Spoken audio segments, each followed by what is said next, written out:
Nakakarma na kayo. Wala na, hindi nyo na kontrolado ang Senado. Hindi nyo na kontrolado. Ito, pakinggan po natin, pakinggan natin ang balita ito. Nagbabaga, nag-iinit at mainit na mainit.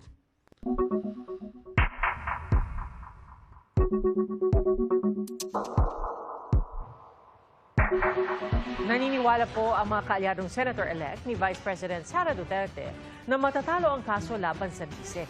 Kinwestiyon naman ng Senate Minority Leader ang nausog na kalendaryo ng impeachment. Nakatutok si Mag Gonzales. Hindi pa man nagsisimula ang impeachment trial ni Vice President Sara Duterte, naghamon ang mga kaalyado niyang uupo bilang senator judge na kasama rin niya ngayon sa The Hague. Lintik lang ang walang ganti. Lintik lang na walang ganti. Humanda sila. Humanda kayo, mga animal kayo, mga inayupa kayo, mga... Ayaw niyong tumigil. Purbahan natin. Purbahan natin. Sabi ko na kasi sa inyo, mga animal kayo, itigil niyo yung katarantaduan ninyo, kahibangan ninyong yan. Alam naman namin, alam ng buong Pilipinas at alam ng mamamayang Pilipino na ang ginagawa ninyo kay VP Sara Duterte ay isa lamang pagtakip sa mga kapalpakan at sa mga kabulastugan at sa mga panggagahasa sa kaban ng bayan. Ginagamit ninyo ang mga Duterte upang mapagtakpan ang inyong mga kahayupan dyan sa gobyerno. Ngayon kinarma kayo. Nanalo tuloy ang maraming kaalyado ni VP Sara Duterte. At ngayon, anong mangyayari sa inyo? Ito mangyayari sa inyo pag ngayon si Marcoleta. They will not be able to remove the Vice President. Oh, you cannot remove the Vice President. Ay, gusto raw nilang ulitin yung lahat na sinabi ni Marcoleta. Ito po ito, pag ninyo. Ang mga kaalyado niyang uupo bilang senator judge na kasama rin niya ngayon sa The Hague. Lintik lang ang walang ganti. Lintik lang ang walang ganti. Tuloy-tuloy. Humanda sila. Ayaw niyong tumigil. Purbahan natin. They will not be able to remove the Vice President. Itaga mo sa bato yan. Itaga nyo sa bato yan. Walang mangyayari. The Vice President will stay as Vice President. Sabi ni Presidential Sister Senator Amy Marcos, masaya siyang nausog ang kalendaryo ng impeachment dahil marami pang panukalang batas na dapat ipasa bago matapos ang 19th Congress. Mula June 2 sa June 11 na ang presentation ng impeachment charges, pag-convene ng impeachment court at panunumpa ng senator judges. 9 days lang pala 9 days lang pala inusog Ano matagal? 9 days o 6 years? Ito nga nagtitiis ang taong bayan, 6 na taon Yung 9 days, hindi ka makapaghintay, Pimentel. Pimentel! Si Pimentel na talunan. Si Pimentel na wala nang suporta ang taong bayan sa Pimentel na yan. Kung ako, alam po ninyo mga karyason, idol ko po si Nene Pimentel. Itong si Coco, hindi ko alam, Coco Loco ba yan o Coco Pimentel? Tanong lang. Para sa akin yun ang importante, makatulong sa tao at tigilan na ang pangunguna ng pampulitikang impeachment na yan. Pero sa kabilang banda, bakit inuurong yung impeachment? Tanggapin ninyo, talo na ang impeachment. Yun lang yun. Kahit ngayon, kahit sa Hulyo pa, talo na. Dismaya Diba, kahit ngayon, kahit sa Hulyo pa, talo na ang impeachment. Oy, Pimentel, kumusta yung asawa mong inappoint? Hanggang ngayon, bitter ka pa rin ba sa Pangulong Duterte dahil dyan sa PDP laban mo? Wala kang control sa PDP laban, di ba? Dahil hindi ka naman palaban pagdating sa totoong issue ng gobyerno natin. naman si outgoing Senate Minority Leader Coco Pimentel na binago ni Senate President Jesus Escudero ang impeachment calendar. Noong February 2025, nagpalabas na ng impeachment calendar si SP. Di ba dinibate natin dati yun na forthwith. Dapat nga hindi mo na hinihintay ang June 2. Pero siya na ang nasunod kasi lumipas na yung panahon. Dagdag ng constitutional law. Di ba? Si Pimentel, tanong lang Pimentel, bakit libog na libog ka na maumpisan ang impeachment ni VP Sara? Ano bang kasunduan na meron kayo? Meron bang kasunduan sa pagitan ninyo ni Tambaluslos, ni Bongbong Marcos, ni si Lisa Araneta? Hindi, nababanguan ka pa sa kanila mga ano. Himod ka ng himod, babango ba? Masarap, masarap. Maraming pera. Hindi, marami pang pera ang gobyerno. Yun ang tanong ko, Pimentel. Oy, Pimentel, maya ka naman. Idol ko yung tatay mo. Siya yung lumaban sa rehimeng Marcos Sr. Tinayuan niya ang rehimeng Marcos Sr. Kaya naitatag ang PDP tsaka yung laban ni Ninoy Aquino. Ngayon, yung mga dilawang bulok tsaka mga pinklawang umaalingasaw, mga kareaksyon, ayan, Unipink na po ang kinalabasan kasi siyempre maghahanap sila ng mga kaalyado nila. Wala na yung mga Duterte na napakaraming supporter sa buong Pilipinas na humigit kumulang 80% ng mga Pilipino ay suportado ang Duterte at yung 20 lang na natirang mga dilawan ng mga pinklawang bulok. Ngayon ang pinagmamayabang ni Bongbong Marcos na alam naman natin mga kareaksyon na ginagamit lang mga kareaksyon si Bongbong Marcos ang kanyang political capital. Ay wala na palang political capital si Bongbong Marcos. Dahil ang pinaka-political capital ni Bongbong Marcos ay yung mga Duterte. Nawala na. Maghahanap siya ngayon ng political capital. Saan siya maghahanap? Sa mga dilawang bulok tsaka mga pinklawang umaalingasaw. Kaya ngayon mga kareaksyon, ayan si Pimentel, nagpapakabayani. Di ba? Impisan natin yung impeachment. Impisan na natin. Hindi natin Expert na si Attorney Domingo Cayosa, tila dinidribble ng Senado ang impeachment ni VP Sara. Even if you look at the rules of the Senate itself, malinaw naman na pag may impeachment, it takes precedence over the ordinary legislative work. After pinangakuan niya ang taong bayan, nung nagpo-complain na bakit dinidribble niya ito, pinapatagal niyo, dapat ito sa lalong madaling panahon ayon sa konstitusyon. Mahalaga raw na marinig ang magkabilang kampo, lalo't mabibigat ang paratang laban sa bise. Sana raw, hindi na umabot pa sa puntong makialam ang Korte Suprema. Kahit they will say merong impeachment, kung madi-delay na naman yung proseso, it's not fair to the accused, it's not fair to the prosecutors, it is not fair to the Filipino people. Isa pa yun no? Ang ganda naman entrada niya. It's not fair for the accused. It's not fair for the prosecution. It's not fair for the ulol. It's not fair. Wala nga dapat impeachment. Kasi unang-una, hindi yun yung una, pangalawa, pangatlo, na impeachment na inaahin. O di ba dapat isa lang impeachment? Ngayon, pwede bang ilipat sa 19 saka 20 Congress yung isang impeachment process? Hindi ba yan kasama sa trabaho ng Senado? O hindi naman kasi ustisya o hindi naman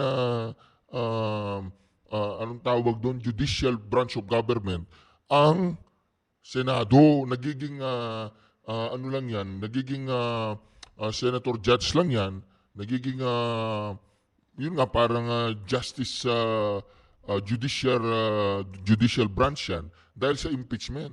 Pero sa totoo po, paano magiging judicial part of government yan na yung mga nakaupo dyan, hindi nga mga natapos sa pagkakabugado yun eh. Paano mo tapos yan, wala na, hindi pwedeng ilipat sa 19 sa 20 Congress. Bukod sa issue ng schedule, sabi ni dating Senate President Tito Soto, diba? kailangan ding linawin ng Senado kung paano ang gagawin sa mga re-electionist.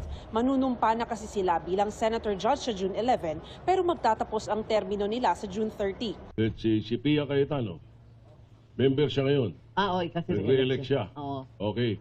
Sasabihin niya, continuing ba siya? Oo. Hindi. June 30 tatapos yung term niya. Oh, June 30 okay. ng alas 12 ng tanghali. Ang daming bagong questions. Senator Ulises. Oo, ang daming Oo. questions nga. Oo. Yun ang ano nun eh. Oo. Yun ang sitwasyon Kaya nun. justiciable hindi talaga. pwedeng sabihin na, Issue. hindi, ano yan eh. Incumbent yan eh. Oo. Hanggang June 30, incumbent. Oo, okay. July 1, bagong Hintay Senator pa, uli oo. siya. Bagong term uli siya. Oo. Pero convening July 28 pa.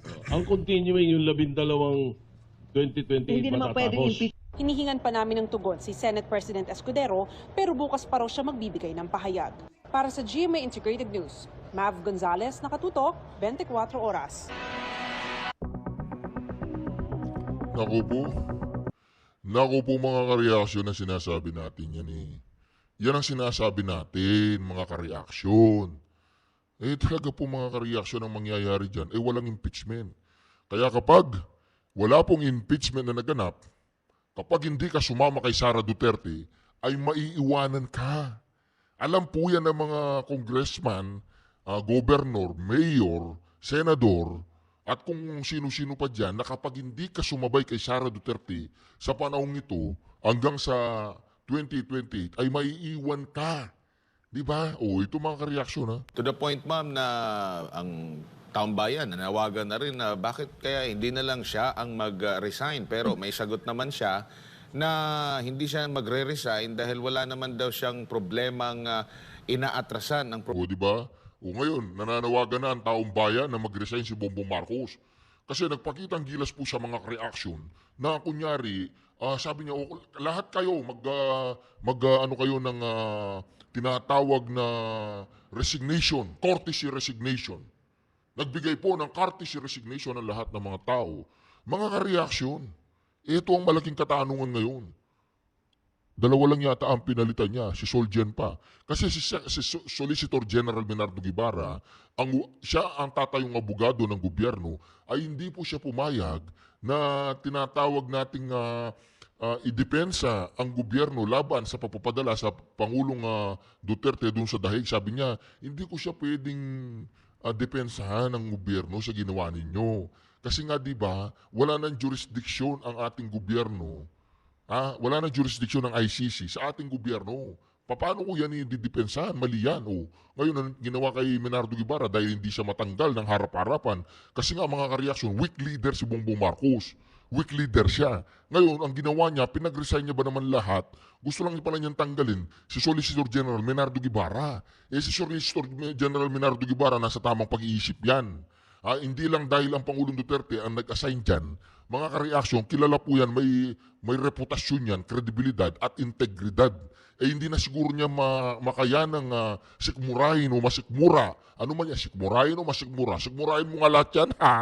Di ba, masikmura ang kanyang nararanasan dyan sa administrasyon Bongbong Marcos. Ang ginawa po ni Secretary Solicitor Menardo Guibarra ay nag-resign na lang. Tama naman yun, di ba? O ito po mga kareaksyon. Pakinggan natin to. ma'am, na ang taong bayan nanawagan na rin na bakit kaya hindi na lang siya ang mag-resign. Pero may sagot naman siya na hindi siya magre-resign dahil wala naman daw siyang problemang inaatrasan. Ang problema, meron ba siyang problemang sinusolusyonan? Prof. Tama ako diyan, Admar, tama, nag-agree ako diyan sa statement mo, no. Wala kang tinatakbuhan. Sa tingin ko, klarado yung first 3 years, takbo lang siya ng takbo. 'Di ba? May problema sa budget, anong ginawa niya? May problema sa PhilHealth, anong ginawa niya?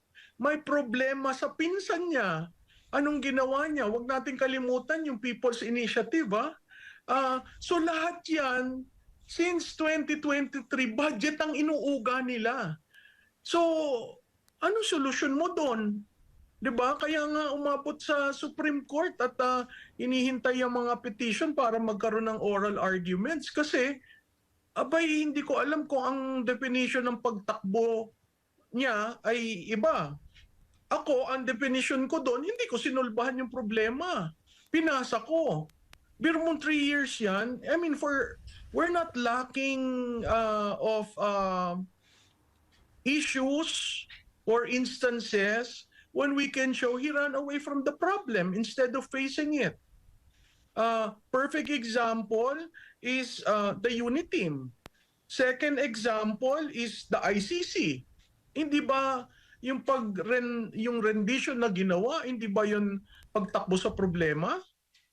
At makikita mo, ito yung isa ko pang hindi ko maintindihan dito sa administrasyong ito. Wala bang nag-take note ng sinabi niya from day 1 hanggang ngayon? Kasi kung tayong taong bayan, nakikita natin ang biglang 180 degrees turn, no? Biglang ito yung sinabi niya, ngayon ito na.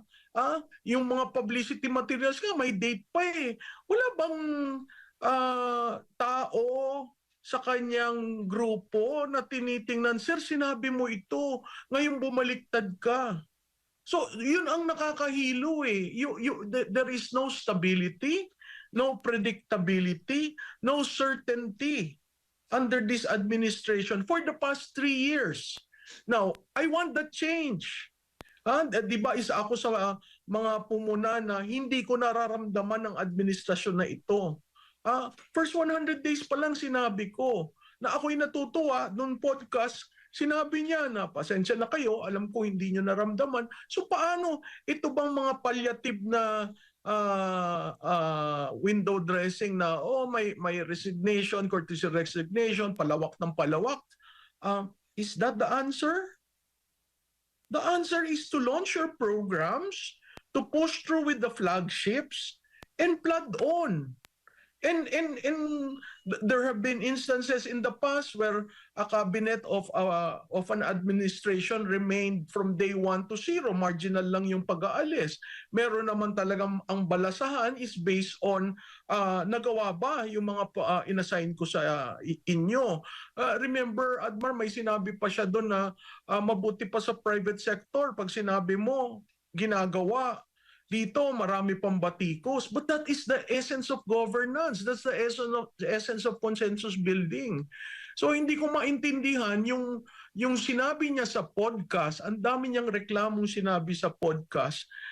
But you hold the reins of government. Nasa sayo. Di ba may sinabi pa siyang, siguro naging mabait ako, siguro dapat fearful. I mean, these things you don't say publicly, you just do it. And in doing so, you remember, balik ka uli sa inaugural mo. Ano ba yung sinabi mo sa inaugural mo? Kung ayaw mong balkan yung State of the Nation address na the past 3 congresses, balkan mo yung commitment mo sa tao eh. Yung inaugural. Kasi wala naman siyang campaign promise. Ang sinabi lang niyang campaign promise, unity ng unity. So, again, kung titingnan mo, Mr. President, takbo ka ng takbo, hindi naman namin alam kung saan ka pupunta. Yun ang problema natin. Good evening, ma'am. Si MJ po ito. Tsaka, ma'am, pag-usapan natin yung salita ng isang presidente dahil sa politika o sa leadership. Yung mga deklarasyon, yung mga treaty, lalo na yung Constitution, begin with words. Nandito po ako mga kareaksyon na nagkaroon lang tayo ng malfunction sa ating camera.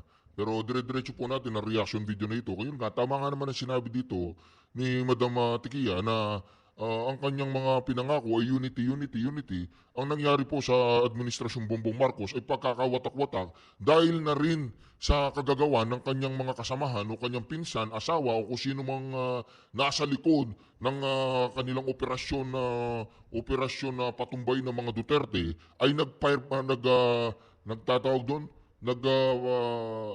anong tawag doon, yung kabaligtaran ng nangyari.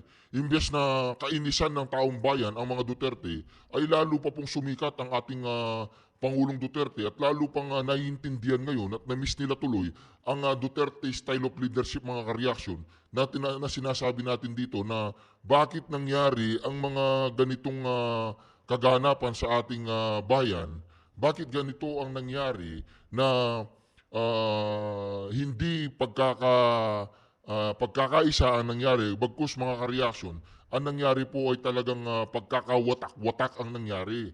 At wala po talagang masasabi nating flagship project na ginawa ang Administrasyong Bongbong Marcos, mga ka-reaction. At wala pong malinaw na accomplishment ang administrasyong ito bukod sa isang operasyon na ginawa ni Tory na maipadala ang Pangulong Duterte doon sa dahig. Yun po ang pinaka-flagship project niya. No?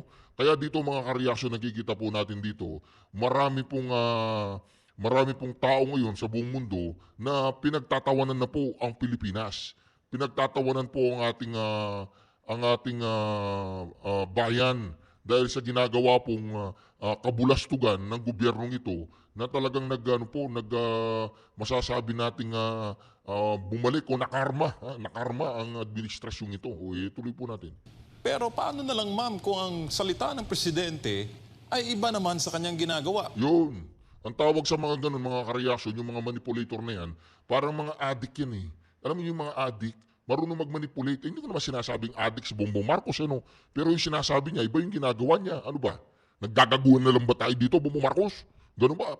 Sinong pinakagago sa mananalo? Many are saying na nagkakaroon daw tayo ng Janus-faced leadership sa mga panahon ngayon. Ma'am? Oo, MJ, alam parati kong sinasabi, talk is cheap, action is needed. So, instead na katulad nun, nasa Malaysia siya, ang sinagot niya, impeachment, at saka yung call for his resignation, shouldn't he be talking about ASEAN? Shouldn't he be talking about what he said about the yung code na pinupursue ng ating mga kasamahan sa ASEAN? Shouldn't he be already bridging to 2026 when we chair ASEAN?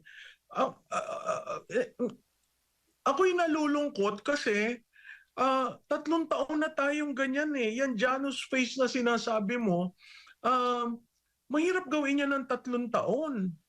'Di ba? Sasabihin mo ganito, bigla kang kakabig na ganito. Lahat diversionary. So, nasaan ang presidente diyan? At kung titingnan mo yung problema nitong administration, it all boils down to communication. You have someone, yung kanyang Barker na ang tawag ko dun eh.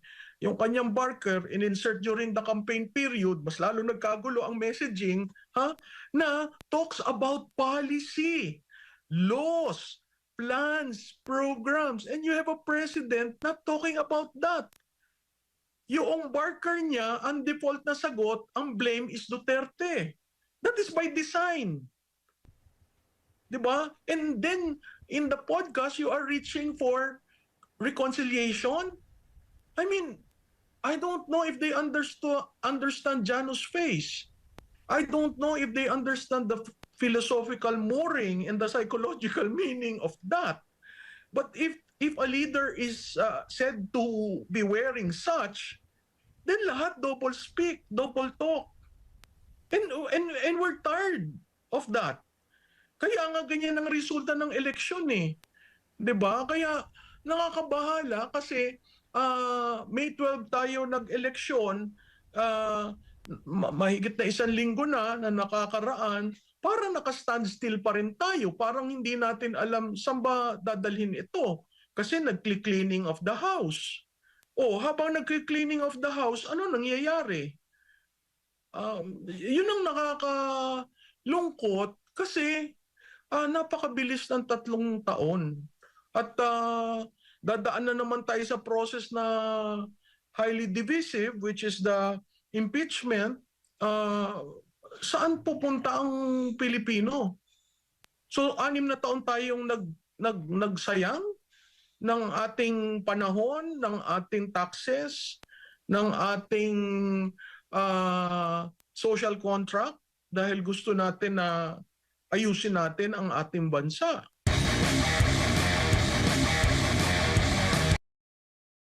Di ba mga kareaksyon na yun po, mga kareaksyon na sinasabi natin no? Iba yung sinasabi sa ginagawa ng administrasyong ito. Kaya nga dito mga kareaksyon na, kung ang pag-uusapan natin yung tinatawag nilang flagship project, ang pinakamalaking flagship project na na-accomplish po ng administrasyong ito ay yung pagpapadala sa dahig ng Pangulong Duterte. Dahil worldwide po, buong mundo ay nakasaksi sa kahibangan at katarantaduang ginawa sa dating presidente ng isang bansang merong perfectly functioning judicial system na hindi nag-function nung gabing yun. Pangalawa, ay yung tinatawag nating impeachment laban kay BP Sara at dapat isama din dyan yung GAA, yung GAA. Di ba? Napakaganda pong accomplishment ng GAA, no? Yun nga daw po ang pinaka-corrupt na budget sa kasaysayan ng mundo.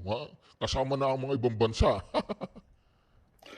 Magandang araw ng linggo sa inyong lahat. Sana kayo nakapagpahinga. Diba? Magandang hapon din sa araw ng linggo. Kami po ni Maharlika ngayon dito sa Dahig. Kakagising lang, kakaagahan lang. Medyo napagod talaga kahapon doon sa selebrasyon ni Inday Sara Duterte. Kaya pag-usapan po natin ngayon yung mga behind the scenes ng mga... Yun ang magandang pag-usapan, behind the scene. Sige, tuloy. Pangyayari pag-uusap sa kaarawan ni VP Sara. Well, unahin po natin na talaga naman pong ninais ni VP Sara na mag-celebrate ng kanyang kaarawan sa dahig kasama ang kanyang mami na si Ma'am Elizabeth at ang kanyang tatay na si PRRD. Well, nakuha po niya na makapasok sa kauna-unahang pagkakataon sa detention facility si Ma'am Elizabeth at nagkasama po sila kahapon, no, araw ng Sabado, pagamat ang birthday niya ay 1 day later pa. No? Pero mabuti na po yun, no, na nag-agahan na sila ng birthday at nagkasama-sama na sila at the following day nag-birthday at bukas naman po, araw ng Lunes, ay magkakasama-sama na naman sila muli. Siyempre, I could imagine masayang-masaya si Tatay Digong dahil siyempre yung kanyang panganay na babae at ang kaisa-isahang abogada sa pamilya ay nag-celebrate ng birthday sa kapiling niya at ng kanyang mami, no, na si Ma'am Elizabeth. Pero siyempre, maraming mga behind the scenes, no, lalong-lalo na itong unang pagkakataon na nagkita ako, si Amy Marcos at si Maharlika. Siyempre, ang inaasahan ng marami, baka magkaroon ng eksena, no, sa birthday ni Inday Sara, lalong-lalo na dahil nadyan si Mother Dragon, no, at saka si Harry Roque at si Senator Amy. Well, actually, hindi po yan yung kauna-unang pagkikita namin. Nag-lunch na po kami Friday pa lamang, no, ni Senator Amy. Nag-imbita ng lunch si Vice President Sara. Kami kumain sa isang Chinese restaurant. At ang sabi nga sa akin ni Amy Marcos ay bakit ba galit na galit sa akin si Harry Roque at si Maharlika. Miski kaharap niya ako, she was addressing me in the third person. Sabi ko, hindi naman galit. Kaya lang, talagang alam mo naman, kasi meron kaming GC. May group chat kami na kasama si VP at ako talaga yung kahuli-hulihang nagsabi na let's give Amy Marcos a chance. No? Kasi may punto na nagsalita si Amy Marcos, ito yung matapos magbitiw bilang DepEd Secretary si VP Sara na magsasalita na raw si Amy Marcos tungkol sa kanyang kapatid, no? At ang inaasahan namin, no, doon sa GC na yan, ay sasabihin niya yung katotohanan tungkol sa pagiging bangag ng kanyang kapatid.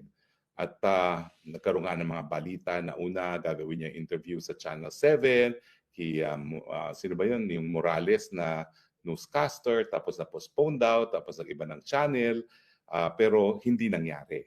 So, yung matapos talaga magbitiw si VP Sara as DepEd Secretary, ang inaasahan namin doon sa GC na yon, magsasalita siya tungkol doon sa tunay na pag-iisip ng kanyang kapatid. Pero hindi nangyari yon. No? At hindi na namin alam kung ano nangyari dahil una, napopostpone lang, sabi tsumetsempo lang, hanggang hindi na nga nangyari.